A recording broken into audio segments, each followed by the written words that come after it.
channel Interesting Physics Classes. I am Nuresh Sabha and I make videos about physics of class 11th and 12th. And if you want to learn physics in an interesting way, so please subscribe my channel, press the bell icon and watch the video till the end. Now let's start our lecture number 6, which is from unit 2nd, kinematics. And today's topic is multiplication of vectors. Yes, my dear students, vectors कितने तरीके के होते हैं, vectors का addition कैसे होता है, subtraction कैसे होता है और साथ के साथ वेक्टर्स को रिजोल्यूट कैसे किया जाता है, ये सब चीज़ें सीखने के बाद आज हम लोग सीखेंगे कि वेक्टर्स को मल्टीप्लाई कैसे किया जाता है।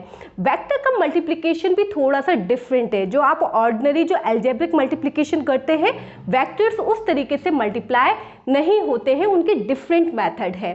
तो देख लीजिए कि वेक्टर को आप कितने तरीके से मल्टीप्लाई कर सकते हैं।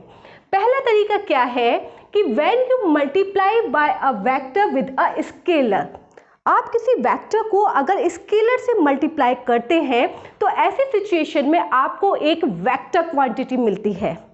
You can take the example of this one कि आपने एक्सीलरेशन आपका वेक्टर क्वांटिटी है और मास आपका स्केलर क्वांटिटी है। आपने इन दोनों को जब मल्टीप्लाई करा तो उसके बाद आपको मल्टीप्लिकेशन के बाद फोर्स मिलता है and force is a vector quantity.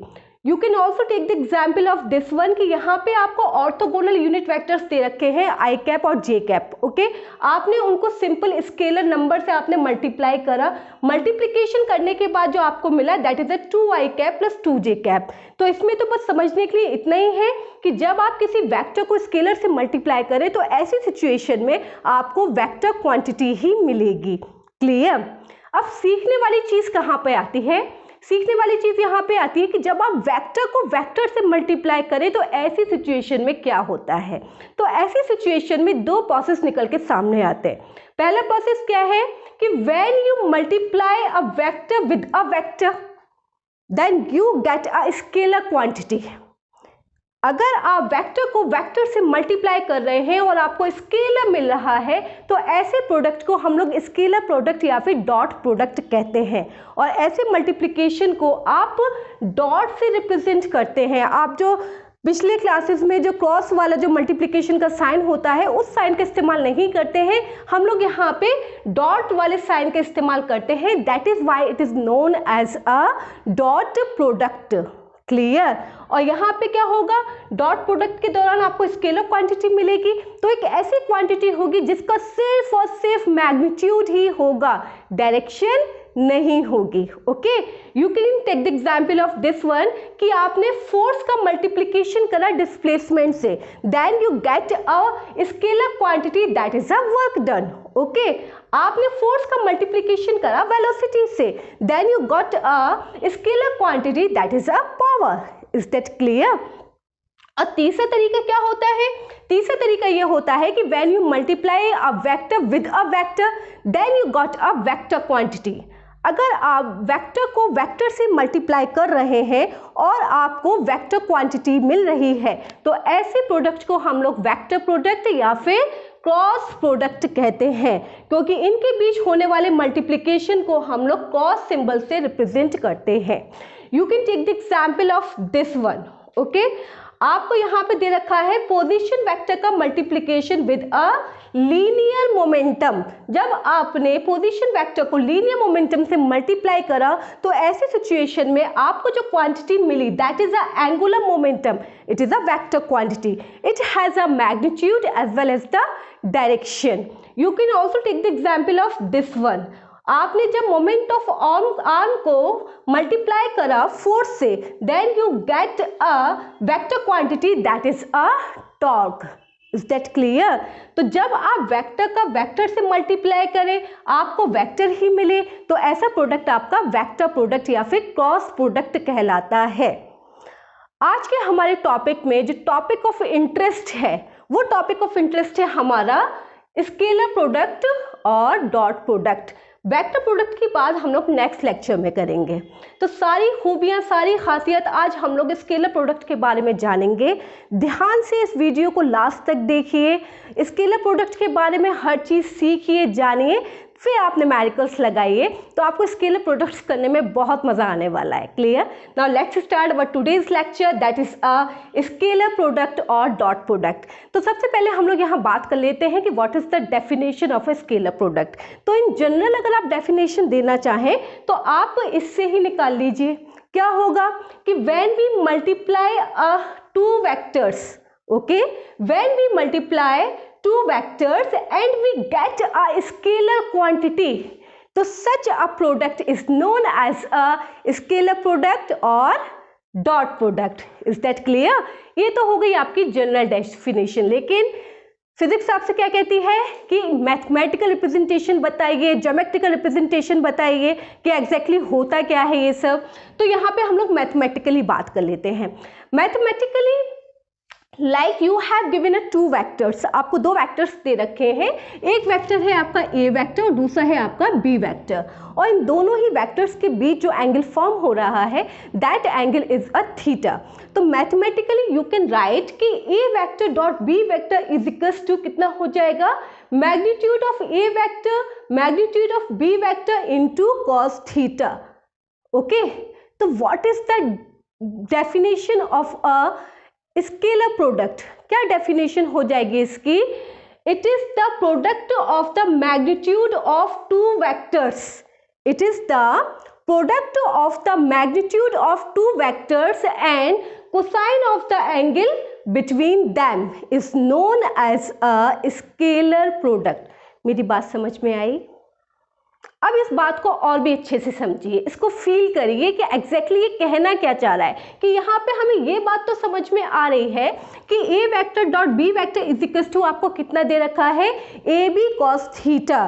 तो मैग्नीट्यूड ऑफ ए बात समझ में आई, पर ये बी कॉस थीटा आपका कहाँ से आ रहा है? तो इसके लिए यहाँ पे हम लोग बात करेंगे ज्योमेट्रिकल इंटरप्रिटेशन की। अब ये ज्योमेट्रिकल इंटरप्रिटेशन क्या है? ज्योमेट्रिकल इंटरप्रिटेशन आपका स्केलर प्रोडक्ट का फील है कि एग्जैक्टली ये बी कॉस थीटा आया कहाँ से है। ओके, इधर देख लीजिए, this one is a A vector dot B vector is equals to आपको कितना दे रखा है, A B cos theta. How can we find the B cos theta?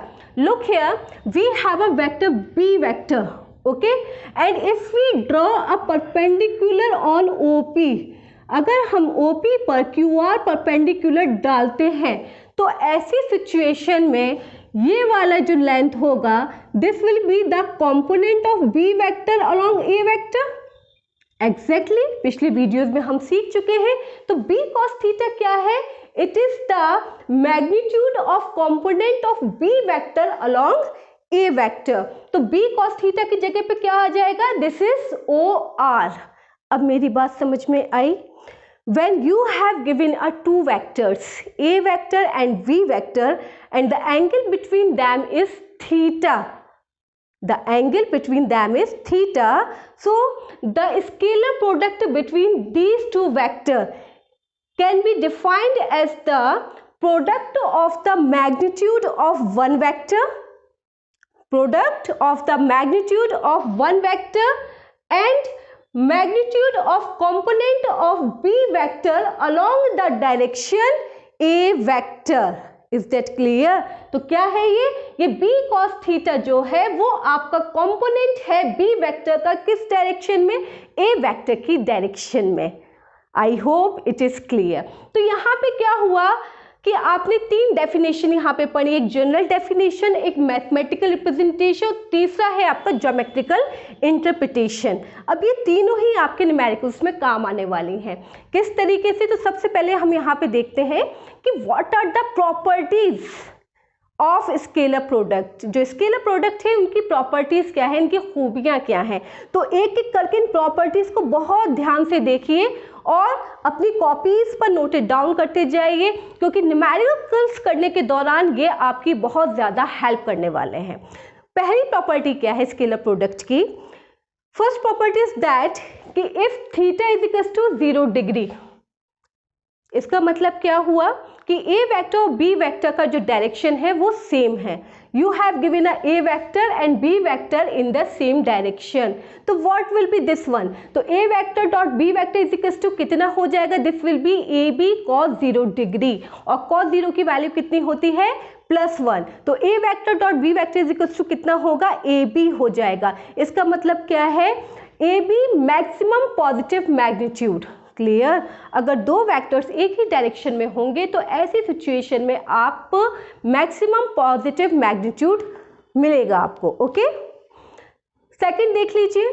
Second आपसे क्या कहता है कि if two vectors are perpendicular to each other, अगर दो वेक्टर्स एक दूसरे के परपेंडिकुलर हैं, इसका मतलब क्या है कि इनके बीच फॉर्म होने वाला एंगल कितना है, 90 डिग्री। ये बहुत ही इंपॉर्टेंट है, बहुत सारे न्यूमेरिकल्स अभी आपको इस पे मिलने वाले हैं। ओके, तो A vector dot B vector is equal to A B cos 90 degree हो जाएगा। तो कॉस 90 की वैल्यू कितनी होती है, 0 डिग्री। तो what will be this one, the scalar product between these two vectors is equal to 0।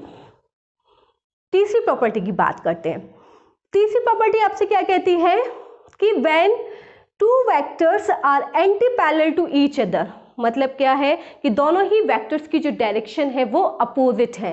A vector की direction ये है, बी वेक्टर की डायरेक्शन ये है, तो what is the angle between them, इन दोनों के बीच का एंगल होगा 180 डिग्री। तो A vector dot B vector is equal to कितना हो जाएगा, A B cos 180 degree. Cos 180 degree की वैल्यू कितनी होती है, -1। तो A vector dot B vector is equal to कितना होगा, minus A B, that is a maximum negative magnitude. Okay, if you want to take a maximum positive magnitude, so you have to take theta is equals to 0 degree, and if you want to take maximum negative magnitude, so you have to take theta is equals to 180 degree. Clear? चौथा point देख लीजिए, the scalar product of a vector with itself is equal to the square of its magnitude. Okay, अगर scalar product अपने आप से ही हो रहा है तो इसका जो मैग्नीट्यूड होगा वो इसके स्क्वायर के इक्वल होगा। ठीक है, नंबर 5 पर है कि scalar product of two similar orthogonal unit vector is 1। अगर दो सिमिलर यूनिट वेक्टर का स्केलर प्रोडक्ट होगा तो उसका प्रोडक्ट 1 निकल कर आएगा। किस तरीके से आएगा जरा देख लीजिए। You have given a similar orthogonal unit vector I cap और आई कैप, और इनके बीच होने वाला जो प्रोडक्ट है that is a scalar product. तो आई कैप कहाँ है, अलोंग एक्स डायरेक्शन, तो जो दूसरा वाला जो आई कैप होगा वो भी अलोंग एक्स डायरेक्शन होगा। तो what is the angle between them, X direction, angle between them is 0 degree. Okay, तो what is this, magnitude of I cap and magnitude of I cap cos 0 degree. तो magnitude of I cap कितना होता है, that is a 1। cos 0 की value कितनी होती है, 1 होती है। तो what will be this one, I cap dot I cap is equal to कितना हो जाएगा, 1 हो जाएगा। इसी तरीके से अगर हम लोग जे कैप डॉट जे कैप की बात करेंगे तब भी क्या होगा, जे कैप और जे कैप अलोंग कहाँ रहेगा, वाई एक्सिस की तरफ रहेगा। इन दोनों के बीच फॉर्म होने वाला एंगल 0 डिग्री होगा। तो ऐसी सिचुएशन में भी इसका प्रोडक्ट निकल कर आएगा 1। इसी तरीके से के कैप डॉट के कैप का भी जो प्रोडक्ट निकल कर आएगा it is also be a 1। Is that clear? 6 properties की देख लीजिए। 6 प्रॉपर्टी आपसे कहती है कि scalar product of two different orthogonal unit vector is 0। Okay, दो डिफरेंट ऑर्थोगोनल यूनिट वेक्टर का जो स्केलर प्रोडक्ट होता है वो 0 के बराबर होता है। कैसे होता है, पहली चीज तो आपको यही पता है कि ऑर्थोगोनल यूनिट वेक्टर्स जो होते हैं वो एक दूसरे के परपेंडिकुलर होते हैं। अब यहाँ पे मैंने दो डिफरेंट ऑर्थोगोनल यूनिट वेक्टर्स लिए हैं, that is I cap dot J cap. Clear? अगर मैं इसको स्केलर प्रोडक्ट्स के टर्म में लिखूंगी तो what will be this one, magnitude of I cap, magnitude of J cap, and what is the angle between them. देखो I cap इधर है, जे कैप इधर है, what is the angle between them is 90 degree. Okay, तो this will be cos 90। cos 90 की value कितनी होती है, 0 होती है। तो ये पूरा का पूरा टर्म क्या हो जाएगा, 0 हो जाएगा। तो जब भी हम दो डिफरेंट ऑर्थोगोनल यूनिट वेक्टर का स्केलर प्रोडक्ट करते हैं तो उनका आंसर 0 निकल कर आता है। सेम ऐसे यहाँ पे देख लीजिए कि जे कैप डॉट के कैप भी 0 होगा और साथ के साथ के कैप डॉट आई कैप भी 0 ही होगा। क्लियर? 7th प्रॉपर्टी देख लेते हैं कि scalar product in terms of its rectangular component. Okay, rectangular components के टर्म में अगर हम स्केलर प्रोडक्ट्स निकालते हैं तब क्या निकल कर आएगा, like you have given a vector A vector. क्या मैं ए वेक्टर को रेक्टेंगुलर टर्म्स के कंपोनेंट में लिख सकती हूँ? बिल्कुल लिख सकते हैं। तो ए वेक्टर को मैंने लिखा अलोंग एक्स एक्सिस क्या हो जाएगा, A X I cap, along Y axis plus A Y J cap, plus along Z axis A Z K cap. Okay, फिर देख लीजिए एक दूसरा वेक्टर आपको दे रखा है B vector, along X axis B X I cap plus B Y J cap and along Z axis plus B Z K cap. Okay, अब आपको क्या करना है, इनके बीच प्रोडक्ट करना है। कौन सा प्रोडक्ट करना है, स्केलर प्रोडक्ट करना है। तो A vector dot B vector, अब यहाँ पे आप सीख चुके हैं कि आई कैप डॉट आई कैप किसके बराबर होगा, 1 के बराबर होगा, और आई कैप डॉट जे के बराबर किसके होगा, 0 के इक्वल होगा। तो आपको क्या करना है, सिंपल मल्टीप्लिकेशन करना है।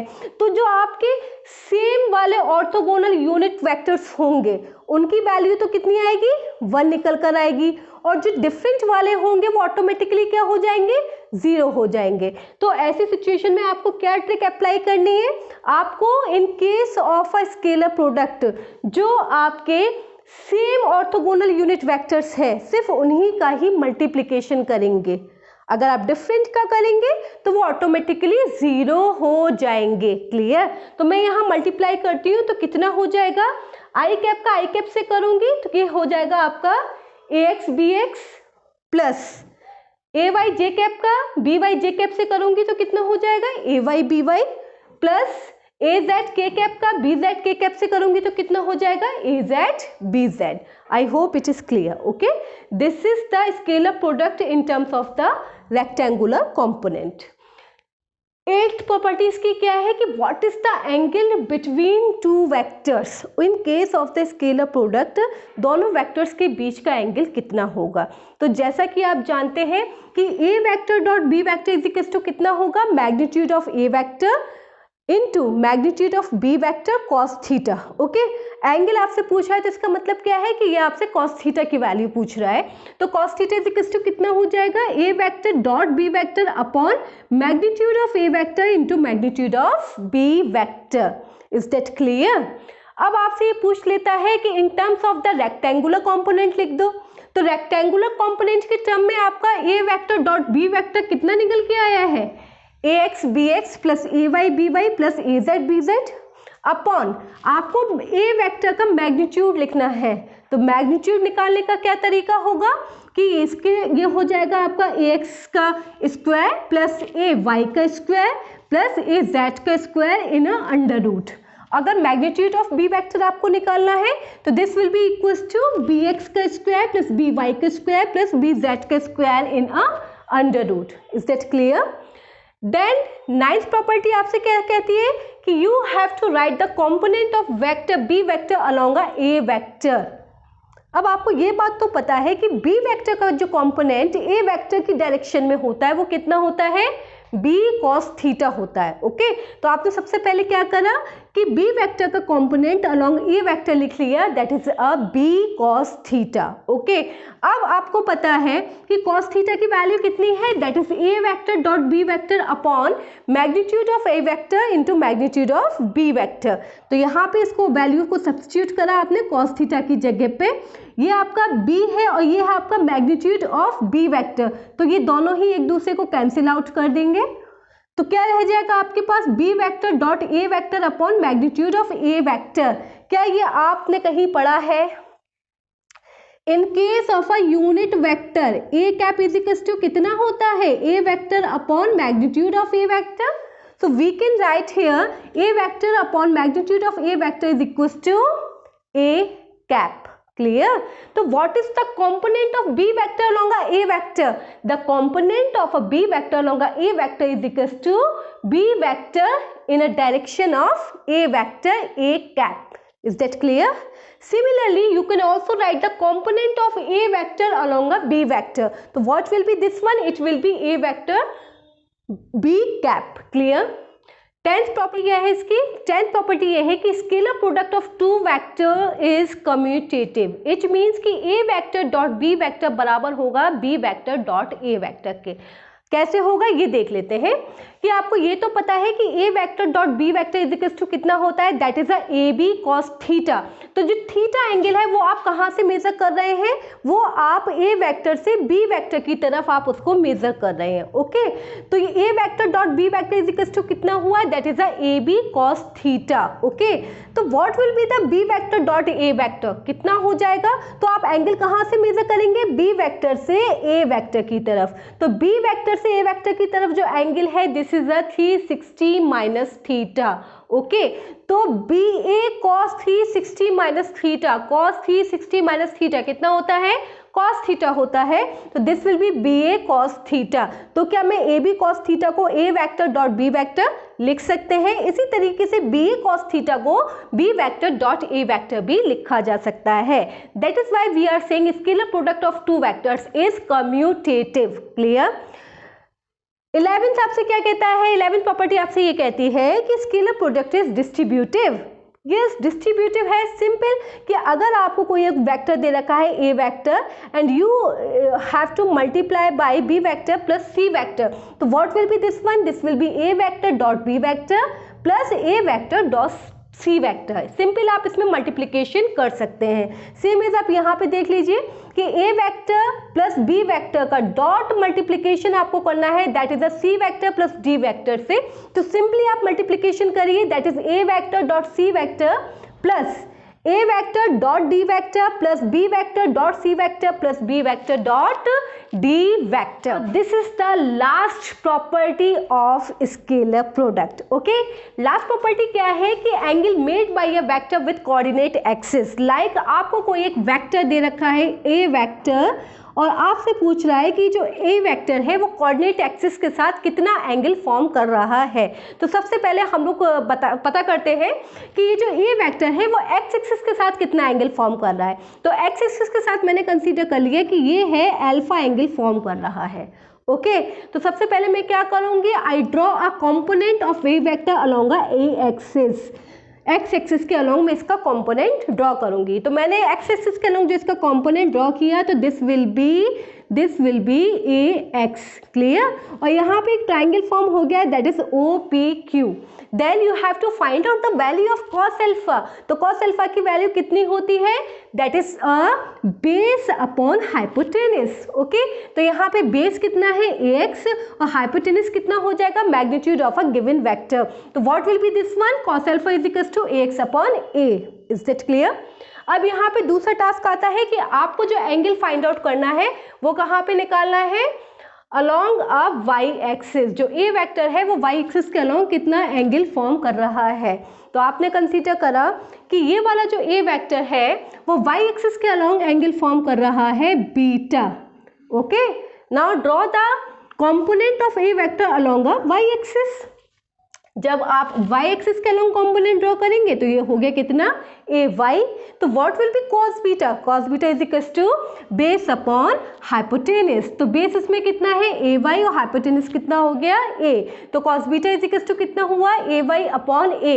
Similarly you can find the angle of a vector along a z axis. तो you can write here cos gamma is equals to az upon z. Scalar products के अब सभी प्रॉपर्टीज पढ़ने के बाद अब हम लोग करेंगे यहाँ पे न्यूमेरिकल्स। ओके, तो न्यूमेरिकल्स जब आप करने बैठे तो जितनी भी प्रॉपर्टीज आपको करा दी गई हैं या तो वो आप अपने पास रख के बैठे या फिर उसको लर्न कर लीजिए। ओके, याद कर लीजिए, उसके बाद आप न्यूमेरिकल्स को ट्राई करिए।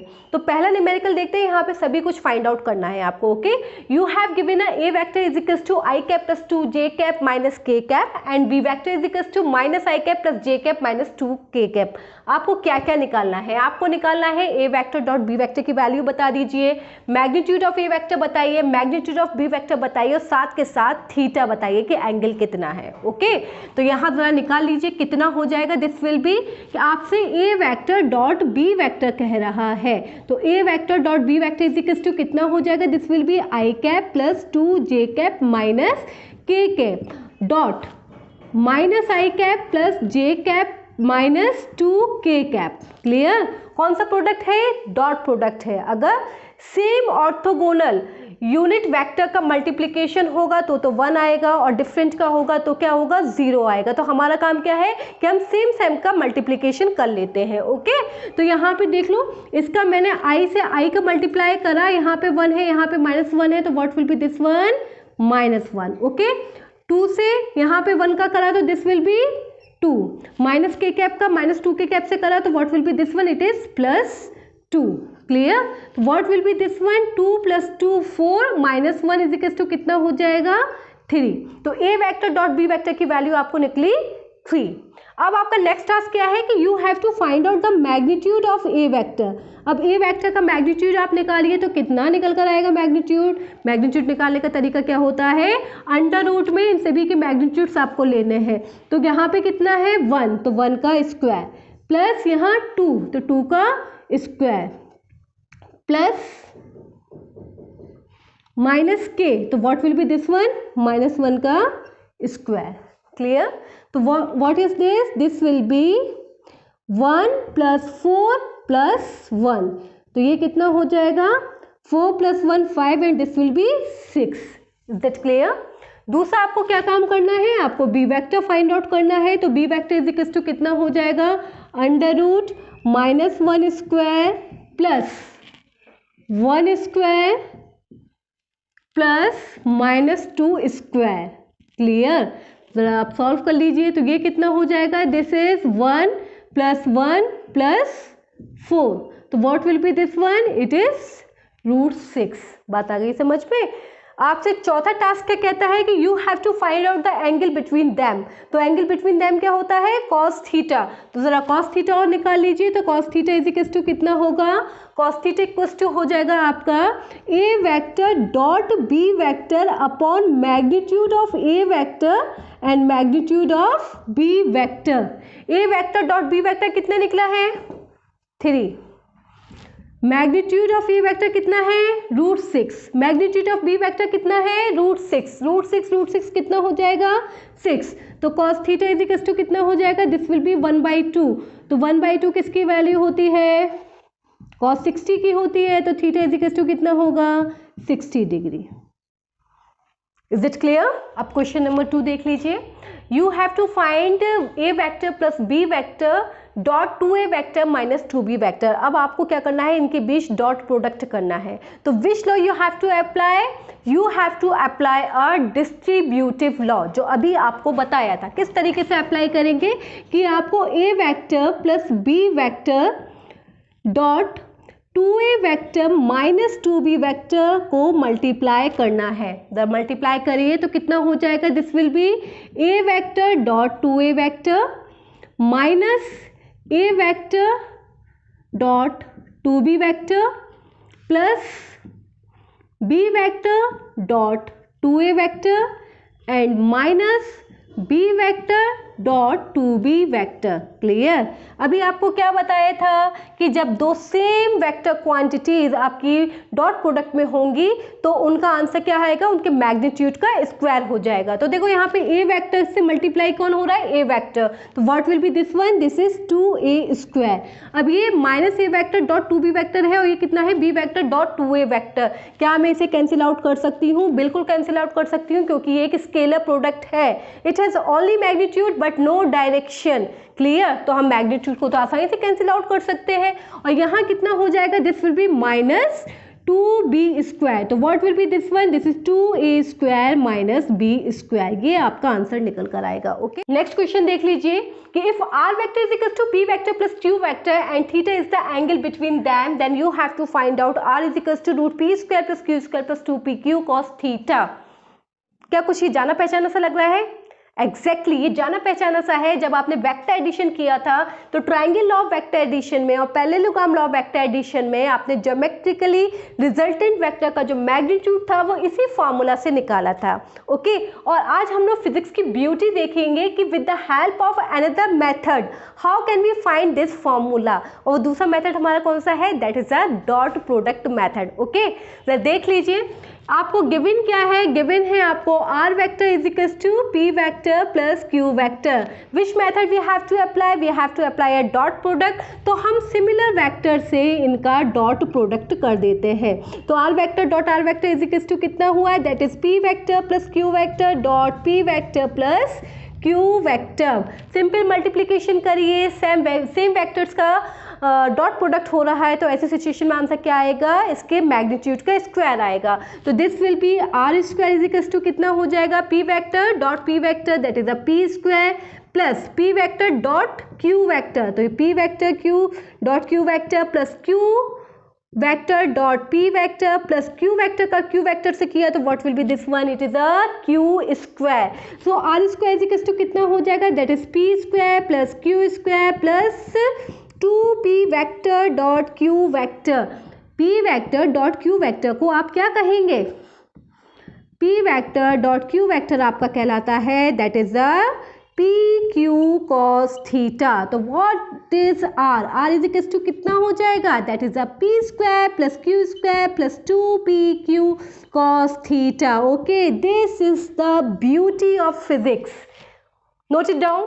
नेक्स्ट क्वेश्चन है कि find the value of lambda in the unit vector 0.4 i cap plus 0.8 j cap plus lambda k cap. Okay, अब इस न्यूमेरिकल के अंदर आपको क्या इंफॉर्मेशन गिवन है?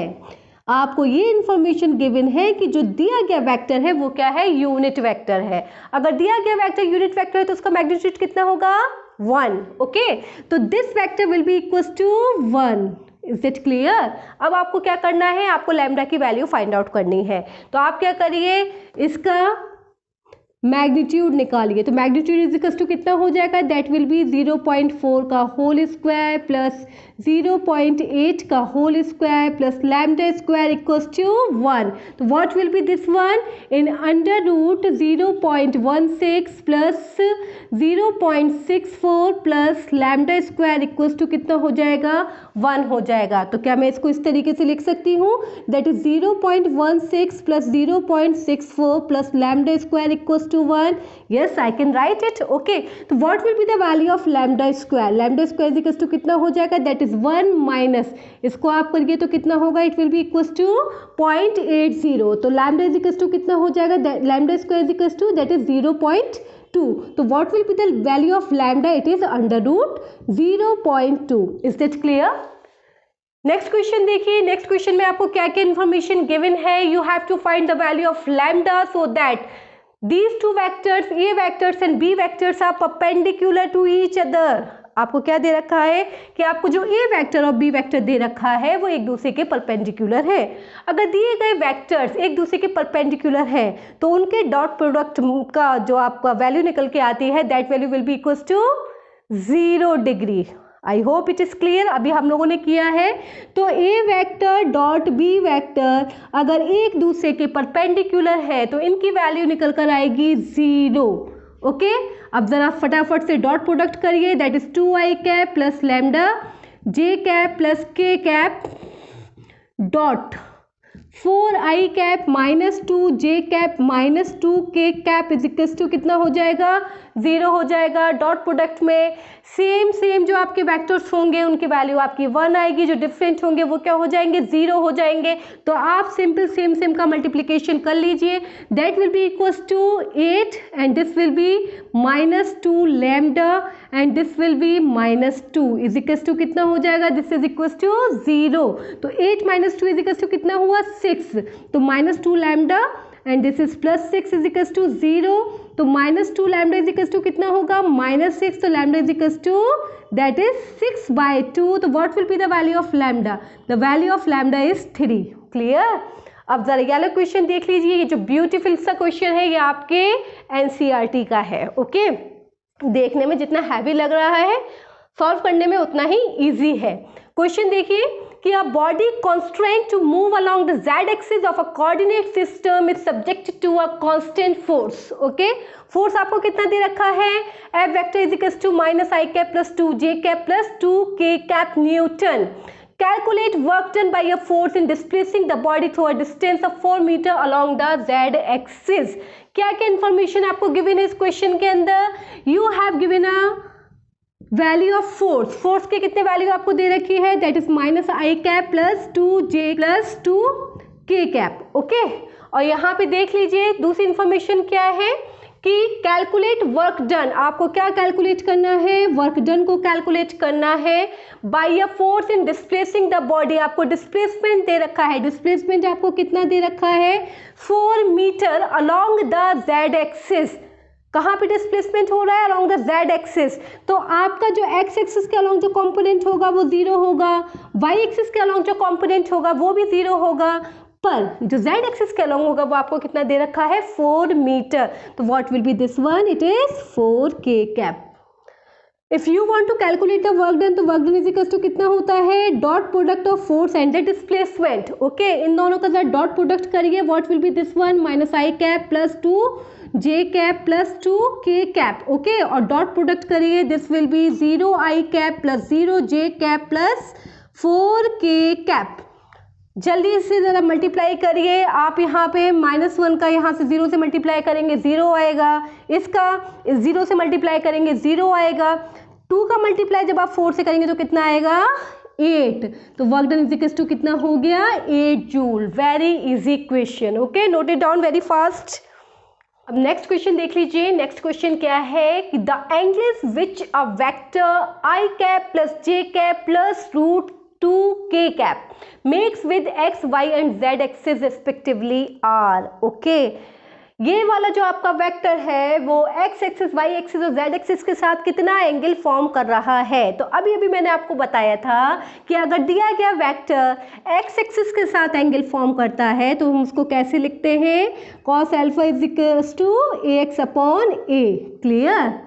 अब यहाँ पे देख लीजिए आपको जो गिवन वेक्टर है वो क्या है, A vector is equals to I cap plus J cap plus √2k cap, तो what is the magnitude of this vector, इसका मैग्नीट्यूड कितना हो जाएगा, तो magnitude of A vector is equals to कितना होगा, this will be 1 square plus 1 square plus √2 का square, तो कितना हो जाएगा, दिस विल बी 2, तो what will be this one, this will be 1 + 1 and 2, तो कितना हुआ, this will be equals to 4, तो दिस इज 2, तो मैग्नीट्यूड ऑफ ए वेक्टर आपका कितना निकल के आ गया 2 निकल कर आया, ओके।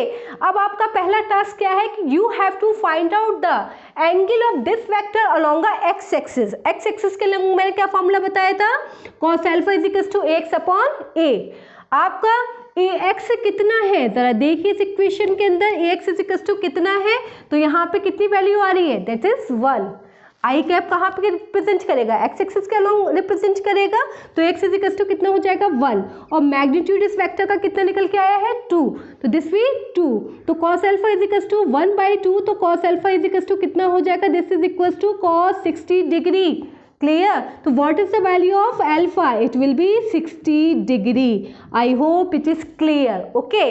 नेक्स्ट देख लीजिए, अब आपसे क्या कह रहा है कि भाई वाई एक्सिस के अलोंग बता दो, तो वाई एक्सिस के अलोंग क्या हो जाएगा, क्या बताया था अभी मैंने आपको, वाई एक्सिस के अलोंग एंगल होता है cos beta, cos beta is equal to कितना हो जाएगा, this is A Y upon A Y कितना है इस इक्वेशन में देखिए, ए वाई कितना है 1, this will be 1, magnitude of this one is 2, तो what will be this one, cos beta is equals to कितना हो जाएगा, this will be equals to cos 60 degree, तो what is the value of beta, तो beta is equals to 60 degree, clear। अब next task क्या है आपका कि you have to find out the angle along the Z axis, अगर Z axis के along ये आपसे पूछता है तो कितना होगा, जेड एक्सिस के along cos gamma is equal to कितना हो जाएगा, this will be equal to A Z upon A Z आपको कितना दे रखा है, देखो ये कितना है √2, ओके, और ए कितना आपको दे रखा है 2, तो what will be this one 1 upon √2, तो cos gamma is equal to कितना हो जाएगा, this will be equal to cos 45, okay, तो गामा इज इक्वल टू कितना हुआ 45, वेरी इजी। इस तरीके का कोई भी सवाल आइए फटाफट लगाइए, आपको cos alpha cos beta cos gamma के फॉर्मूलाज आपको पता है, सिंपल वैल्यूज को पुट करिए और सॉल्व कर दीजिए। अब एक लास्ट क्वेश्चन और देख लीजिए जो मैंने आपको प्रॉपर्टीज ऑफ डॉट प्रोडक्ट में बताई हैं, ओके। इसमें आपको दे रखा है कि the component of vector A vector is equal to 2i cap plus 3j cap. आपको A vector is equal to कितना दे रखा है 2i cap plus 3j cap. Okay, along the vector i cap plus j cap आप इसको consider कर लीजिए कि B vector is equal to कितना है i cap plus j cap. अब आपको क्या करना है, मैंने आपको क्या बताया था कि component of A vector along B vector, क्या लिखेंगे आप इसको, आप लिखेंगे ए वेक्टर बी कैप, ऐसे लिखने के लिए बताया था। तो ए वेक्टर आपको कितना दे रखा है, this will be equals to 2i cap plus 3j cap. Okay, और B vector is equals to कितना, B cap is equals to कितना होगा आपका, तो B cap is equals to हो जाएगा this will be B vector upon magnitude of B vector. Clear, तो यहाँ पे कितना हो जाएगा, multiply by the B vector upon magnitude of B vector, multiply में यहाँ पे आप डॉट का ही निशान लगा लीजिए। तो ये कितना हो जाएगा 2i cap plus 3j cap. B vector कितना दे रखा है i cap plus j cap, और मैग्नीट्यूड ऑफ बी वेक्टर कितना हो जाएगा under root 1 plus 1 square plus 1 square equals to कितना √2।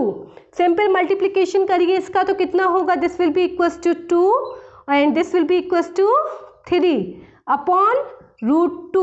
तो what will be this one, that is 5 upon √2. okay, this is the component of a vector along a b vector. okay, now this is all about the scalar product।